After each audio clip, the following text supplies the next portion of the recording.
After the release of Kingdom Online's trailer, we have a lot of information which we can actually know about after taking a look at the entire trailer. In this video, we are going to break it down to every single thing, including all of the enemies we can see and all of the towers and how they are going to be functioning, and a lot of new lore bomb news. So make sure you watch till the end, and further ado, let's begin. So let's talk about the biomes, the evident forest and this red gem mine, I would be calling it, or the blinded cult, whatever you call them. And this place might look a lot more familiar to you. This is the Stormcloud Temple, if you are gonna ask me, but corrupted. Although all of these three places seems to be at a specific place and in order. So evident forest, then red gem mine, and then we will see the infected area, although there will be the bosses too. So let's take a look at them.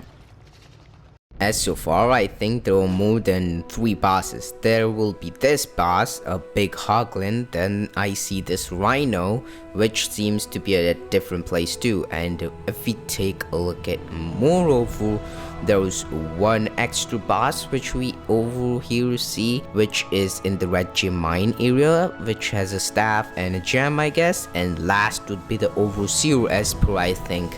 So around 4 bosses, if it makes any sense. So we could even see this entire level actually working up in the entire gameplay and the Q&A they did. So if we just take a look at this, there are a lot of things we could see here. Arborean emissary, we see it working in this clip, which seems to be a lot more like spectral mycelium, if I'm gonna be honest, but it can be different. When it comes to enemies, we see the normal animals over here like the beasts, and if you will choose as the flying enemy we're gonna face. And as per the info, every level will have its own speciality to just help you out of nowhere, you know, as a backhand. Every level might have that, so that's something we should know about too. So all of the enemies which we know so far will be these wild beasts, which are more of a pig, then a hog, then a vulture, then there are turtles and snakes. So there is quite a lot of variety over here. Also bears, which will be the big tanky ones, and then we see 2 bosses, which is a big hoglin, and then there is one and only rhino. So that's what we know so far about it. So in this entire biome, or the terrain we could say, we see a lot of things like these blinded eye cult people, where there are stingrays which are flying, and moreover we also see a few people just riding on that. So it's gonna be more of like when you kill them, they'll be dropped down, which you have to fight 2 at a time, so you have to kill them as fast as possible, and that's where they're going for in that part. Moreover, in this picture we see a few of the ghost type of enemies, which seems to be kind of different or similar to the ghost we see in Kingdom of Vengeance while fighting the ghost town. Here we see our troops getting healed. Not sure whose ability is that, but that looks really great and awesome.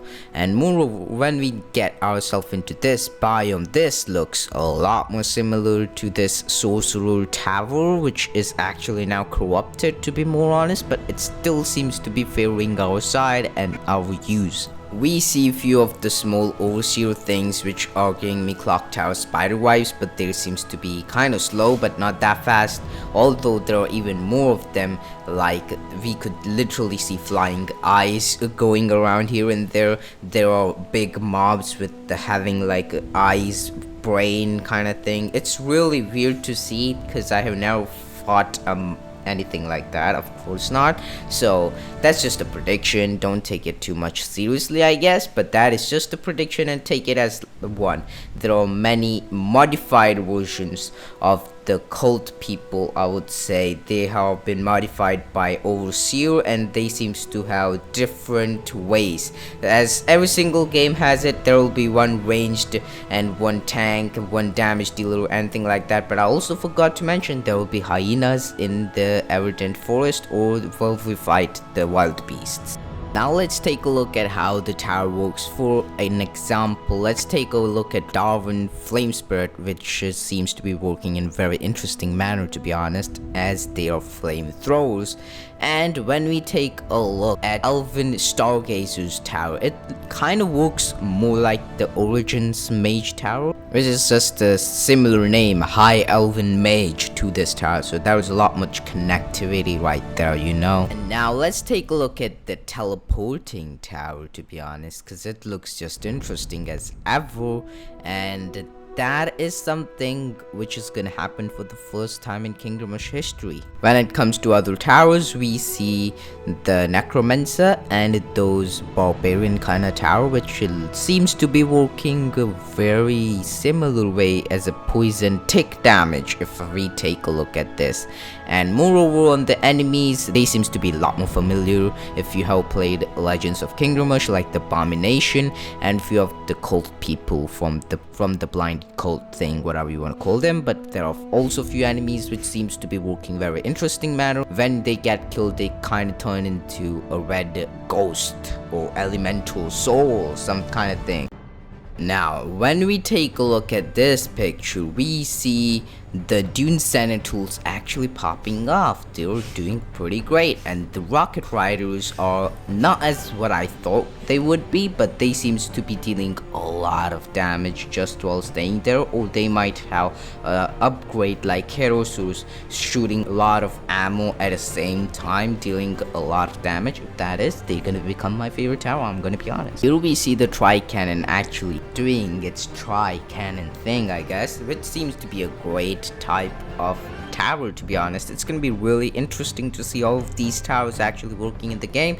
And this boss, as I told you, seems to be actually capturing the tower or stopping the tower from attacking completely, making them useless.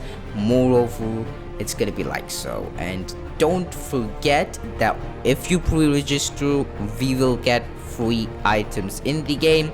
As not only that, at the first week the game will be 10% discount if you buy it on the first week. LOL bomb! Vesper is finally ready with his rebellion army to take over the Dark Army and free the Linearans once and for all. Well, Vesnan makes his amazing entrance on the bear side once here, but this time he is not here for the war and the dominance, although he is here with the deal with Vesper. Vesnan completely explains the entire story of King Dinas, actually not showing the entire truth about the Overseer as a threat to the entire kingdom, and instead just hiding it from the people. So now they come up with the deal that they'll find King Dinas and they will help the Dark Army. As the alliance, they will defeat the Overseer once and for all and banish them from the realm forever.